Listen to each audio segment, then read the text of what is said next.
Hello दोस्तों, आज है 12 दिसंबर 2023 दिन मंगलवार का। आज के मुख्य समाचार, बड़ी खबरें, देश और दुनिया का ताजा अपडेट लेकर हाजिर हो गए। बहुत ही महत्वपूर्ण और काम की खबरों का ताजा अपडेट मिलने वाला है, इसलिए वीडियो को आप पूरा ध्यान से आखिर तक जरूर देखते रहिएगा। बिना टाइम विलंब के शुरुआत करते हैं आज की पहली बड़ी खबर। आज 12 दिसंबर को अमावस्या और मंगलवार का योग है। पितृ पूजन से बड़े बड़े दुख दर्द दूर होते हैं, यानी अमावस्या और मंगलवार का संयोग बहुत ही खास माना गया है। 12 दिसंबर को मार्गशीर्ष भौमवती अमावस्या है और आज के दिन पितृ पूजन करने से सुख शांति धन समृद्धि में वृद्धि होती है। आज के दिन स्नान दान से रोग और दोष दूर होते हैं। विवाह और वैवाहिक जीवन में खुशियां आती हैं। साल में मंगलवार और अमावस्या के योग बहुत ही कम देखने को मिलते हैं, इसे भौमवती अमावस्या कहा जाता है। आज के दिन मंगल ग्रह की भात पूजा और हनुमान जी की उपासना करने से रोग खत्म होते हैं, कर्ज से छुटकारा मिलता है। आज के दिन भात पूजा में उबले चावल से शिवलिंग का श्रृंगार किया जाता है और विधिवत पूजा की जाती है। खबरों का सिलसिला आगे बढ़ाते हैं। बड़ी खबर, जम्मू कश्मीर से धारा 370 हटाने का फैसला बरकरार।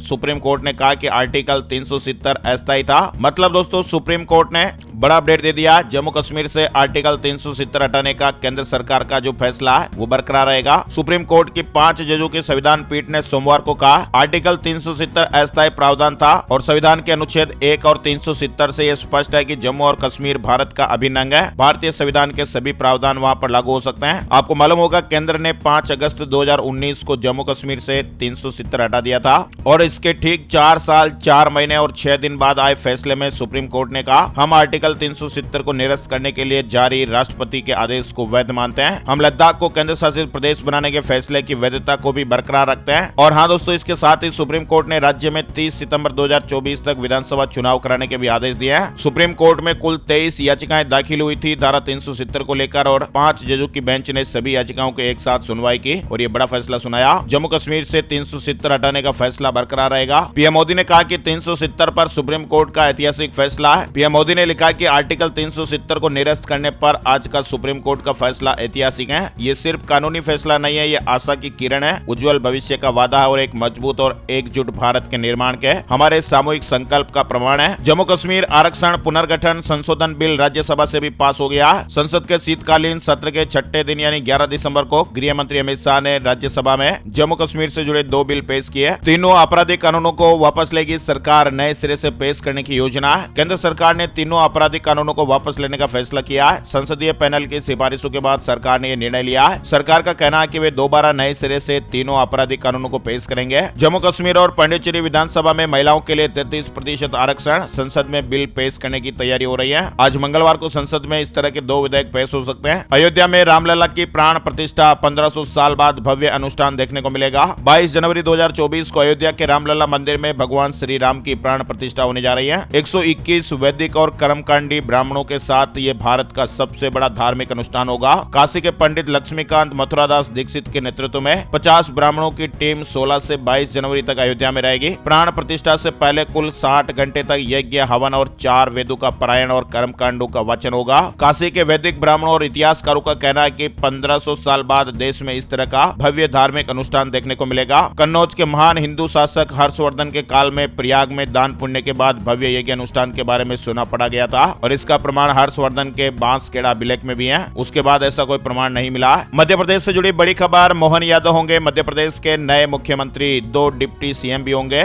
शिवराज सिंह चौहान ने इस्तीफा सौंप दिया है। अब 13 दिसंबर को शपथ ग्रहण होगा। मध्य प्रदेश के अगले मुख्यमंत्री मोहन यादव होंगे। वे उज्जैन दक्षिण से विधायक हैं। भोपाल स्थित बीजेपी के प्रदेश कार्यालय में सोमवार को पार्टी विधायक दल की बैठक में उनके नाम पर मुहर लगी है। मोहन यादव ओबीसी वर्ग से आते हैं। 13 दिसंबर को भोपाल के मोतीलाल नेहरू स्टेडियम में नए सीएम का शपथ ग्रहण समारोह होगा। प्रदेश में 2 डिप्टी सीएम भी होंगे, जगदीश देवड़ा और राजेंद्र शुक्ला। इसके अलावा नरेंद्र सिंह तोमर विधानसभा अध्यक्ष होंगे। छत्तीसगढ़ सीएम के शपथ ग्रहण में आएंगे मोदी शाह। रायपुर के साइंस कॉलेज मैदान में 13 तारीख को कार्यक्रम होगा। शपथ ग्रहण कार्यक्रम में 2 डिप्टी सीएम सहित 13 सदस्यों का मंत्रिमंडल संभव है। छत्तीसगढ़ में भी मुख्यमंत्री चुने जाने के बाद अब सरकार बनाने की कवायद शुरू हो गई है। CM Vishnudeo Sai 2 deputy CM समेत 10 मंत्री शपथ ले सकते हैं। और हाँ दोस्तों, छत्तीसगढ़ से जुड़ा एक और अपडेट आ रहा है। 13,28,000 किसान भाइयों को 5,000 करोड़ का भुगतान होगा। 300 रुपए प्रति क्विंटल मिलेगा धान बोनस। छत्तीसगढ़ सीएम साय ने कहा जनता के सपने पूरे होंगे। विष्णुदेव साय ने 25 दिसंबर को प्रदेश के 13,28,000 किसानों को 2 साल के बकाया धान बोनस का भुगतान करने का ऐलान किया है। उन्होंने पीएम मोदी की सभी गारंटियों को पूरा करने की बात कही है। लंबित 18 लाख घरों का निर्माण भी पूरा किया जाएगा। साथ ही बड़ी खबर अब आएगा राजस्थान का नंबर। जी हाँ दोस्तों, राजस्थान चुनाव के बाद बीजेपी को बहुमत तो मिल गया, लेकिन अभी तक मुख्यमंत्री का नाम फाइनल नहीं हो सका। लेकिन अब ये तय है कि 16 दिसंबर से पहले राजस्थान को भी नया मुख्यमंत्री मिल जाएगा। आपको बता दें, राजस्थान का मुख्यमंत्री कौन होगा ये आज शाम तक साफ हो जाएगा। मंगलवार को जयपुर भाजपा कार्यालय में विधायक दल की बैठक शाम 4 बजे होगी और इसके बाद राजस्थान में सीएम के नाम का ऐलान भी हो जाएगा। बैठक के लिए सभी विधायकों को आमंत्रण भेज दिया गया है। राजस्थान प्रदेश को आज सीएम मिलेगा। शाम 4 बजे विधायक दल की बैठक होगी। राजस्थान में भी मुख्यमंत्री को लेकर चौंकाएगी भाजपा। अगला सीएम महिला या सामान्य वर्ग से हो सकता है। इस तरह के अपडेट्स भी चल रहे हैं। मीटिंग के बाद बड़ा फैसला देखने को मिल जाएगा। कौन राजस्थान का नया मुख्यमंत्री बनेगा, तस्वीर साफ हो जाएगी। चलिए आगे बढ़ते हैं। बड़ी खबर, संसद से निष्कासित किए जाने के बाद सुप्रीम कोर्ट पहुंची महुआ मोइत्रा। टीएमसी सांसद महुआ मोइत्रा संसद से निष्कासित किए जाने के संसदीय फैसले के खिलाफ सुप्रीम कोर्ट पहुंच गई हैं। केस फॉर क्वेरी केस में संबंधित मामले के आरोप में महुआ मोइत्रा को संसद से निष्कासित कर दिया गया था। इलाहाबाद हाईकोर्ट का बड़ा फैसला, नई पेंशन स्कीम लागू होने से पहले चयनित सहायक अध्यापकों को मिलेगा पुरानी पेंशन का लाभ। इलाहाबाद हाईकोर्ट ने यह फैसला दिया कि नई पेंशन स्कीम लागू होने से पहले जारी हुए विज्ञापन के तहत चयनित सहायक अध्यापकों को पुरानी पेंशन का लाभ मिलेगा। सहायक अध्यापकों की नियुक्तियां नई पेंशन स्कीम लागू होने के बाद की गई है, इस कारण वे नई पेंशन स्कीम में होंगे। कोर्ट ने यह सरकारी दलील अस्वीकार कर दी है। 10वें दिन 700 करोड़ के पार एनिमल ने सिर्फ और सिर्फ 10 दिनों में 717 करोड़ रुपए से ज्यादा का वर्ल्ड वाइड कलेक्शन कर लिया है। आईपीएल ऑक्शन 2024 की प्लेयर लिस्ट भी जारी हो गई है। 333 खिलाड़ियों की नीलामी होगी। नीलामी के लिए 333 खिलाड़ियों को शॉर्ट लिस्ट किया गया है, जिसमें से 214 भारतीय खिलाड़ी हैं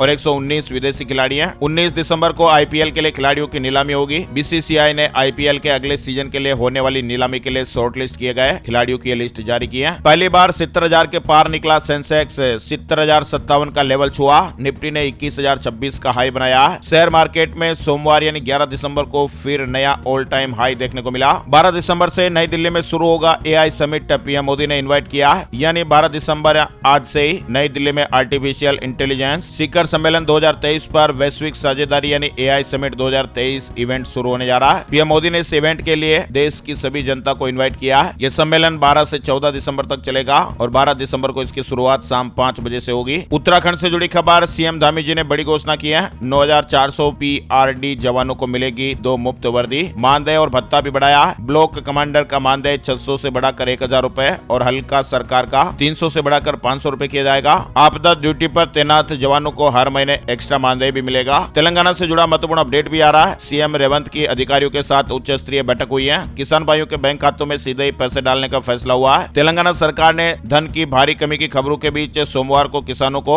रायतू बंधु योजना का पैसा जारी करना शुरू कर दिया है। इसके अलावा मुख्यमंत्री ने अधिकारियों को निर्देश दिए कि वे 2 लाख रुपए तक के लोन माफी के लिए कार्य योजना तैयार करें। भारत आने वाले विदेशी टूरिस्टों की संख्या में शानदार बढ़ोतरी। सितंबर तक आए 63 लाख पर्यटक, यानी भारत आने वाले विदेशी पर्यटकों की संख्या में साल 2023 के दौरान तेज वृद्धि हुई है। बैंक कर्मचारियों को मिल सकता है सप्ताह में 5 दिन काम का तोहफा। वेतन में भी होगा 17% तक का इजाफा। दरअसल इंडियन बैंक एसोसिएशन ने बैंक कर्मचारियों के लिए सप्ताह में 5 दिन काम की व्यवस्था के लिए सरकार को एक प्रस्ताव दिया है। वेतन में 17% वृद्धि पर यूनियनों के साथ इसकी सहमति बनी है। फिलहाल अपडेट है कि वित्त राज्य मंत्री भागवत कराड़ ने कथित तौर पर संसद में इंडियन बैंक एसोसिएशन की ओर से एक प्रस्ताव मिलने की पुष्टि कर दी है। बैंकों में वर्तमान में रविवार के अलावा महीने के हर दूसरे और चौथे शनिवार को अवकाश रहता है। अगर 5 दिन काम वाले प्रस्ताव को मंजूरी मिल जाती है तो अनुमान लगाया जा रहा है कि बैंक कर्मचारियों के काम के घंटे बढ़ जाएंगे। इससे पहले जानकारी मिली थी कि एसोसिएशन ने बैंक कर्मचारियों के वेतन में 15% वृद्धि की सिफारिश की थी। ज्ञानवापी से जुड़ा अपडेट है। दाखिल नहीं हुई सर्वे रिपोर्ट।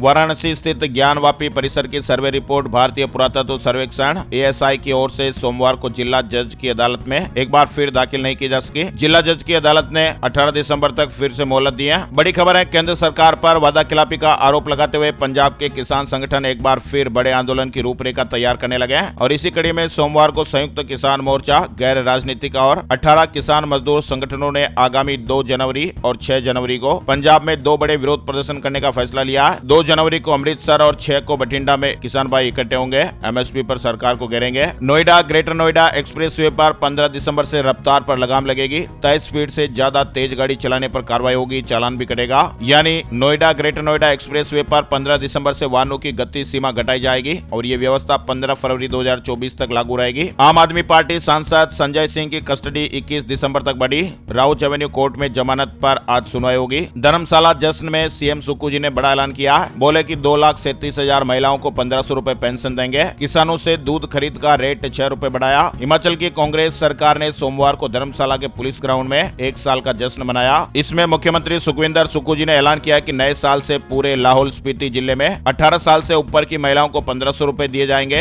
और ये योजना चरणबद्ध ढंग से सभी जिलों में लागू होगी। फिलहाल 1100 रुपए मासिक पेंशन मिलती है, उसे अगले साल से ही 1500 रुपए मासिक पेंशन कर दिया जाएगा। जेएनयू में राष्ट्र विरोधी नारे और बिना अनुमति धरना प्रदर्शन करने वाले स्टूडेंट को अब जुर्माना देना पड़ेगा। दोषी पाए जाने पर 20,000 रुपए तक का जुर्माना लगेगा। जेएनयू प्रशासन ने गैर कानूनी रूप से स्टूडेंट द्वारा धरना प्रदर्शन और राष्ट्र विरोधी नारेबाजी को लेकर नए नियम जारी किए हैं। अब मेट्रो में नहीं खोएगा आपका लैपटॉप और मोबाइल। डीएमआरसी ने नई सर्विस शुरू की है। अगर आप भी दिल्ली मेट्रो से सफर करते हैं तो मेट्रो की यह नई सर्विस आपके लिए फायदेमंद साबित हो सकती है। अब आप मेट्रो में लैपटॉप और मोबाइल जैसी चीजों को सेफ रख सकते हैं, चोरों से बचा सकते हैं। इसके लिए दिल्ली मेट्रो रेल कॉर्पोरेशन यानी डीएमआरसी ने मेट्रो स्टेशन पर डिजी लॉकर सर्विस शुरू की है। केरल में कचरा प्रबंधन नियमों का उल्लंघन भारी पड़ेगा, 50,000 रुपए तक जुर्माना लग सकता है। अग्निवीर की जरूरी सूचना भी आई है। यूपी के अमेठी में सेना भर्ती के लिए 13 जिलों का रास्ता खुला है। 19 से 29 दिसंबर तक मौका मिलेगा। रोजाना 4 घंटे से ज्यादा स्मार्टफोन का इस्तेमाल मेंटल हेल्थ पर असर डाल सकता है। स्टडी में यह बड़ा खुलासा हुआ है। जो बच्चे रोजाना 4 घंटे से ज्यादा टाइम तक फोन का इस्तेमाल करते हैं उन्हें मेंटल हेल्थ का खतरा हो सकता है। एक स्टडी हुई है जिसमें यह पता चला है स्मार्टफोन का ज्यादा यूज मेंटल डिसऑर्डर, नींद की परेशानियां,